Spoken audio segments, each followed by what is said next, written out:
Okay, may bagong policy pala yung European Union. Ang tawag dito ay ETIAS. Ang ibig sabihin nito ay European Travel Information and Authorization System.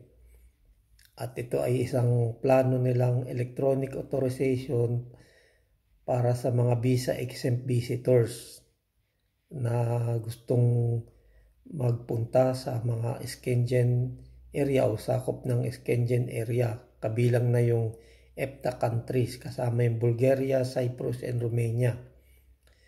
At ito ay balak ipatupad sa May 2025. Na-delay na ito eh. Dapat ito ay 2020, tapos na-delay ng 2022 at 2023. Kaya inaasahan nilang ipatutupad ito sa May 2025 sa lahat ng member ng Schengen area, yung 34 countries ng European Union.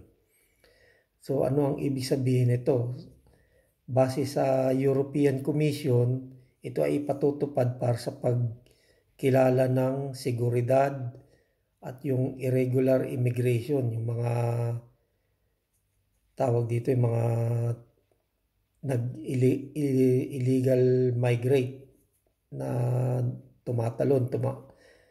na lumilipat sa bawat border ng iba't ibang bansa ng European countries. Tapos yung panganib ng epidemic ng dala ng visa exempt visitors, yung mga walang visa, yung mga exempted, kaya ganun bilang seguridad din, kaya medyo maghihigpit sila. Kaya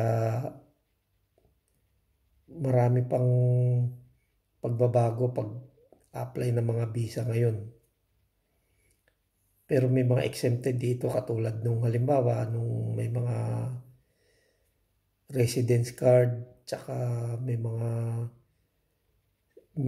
nakatira sa EU residence, yun exempted. Ang mga kukuha lang nito is yung mga non-EU residents person, katulad sa US, Canada, Australia at kung saan-saan pa. Okay, marami pang pag-aaral nito.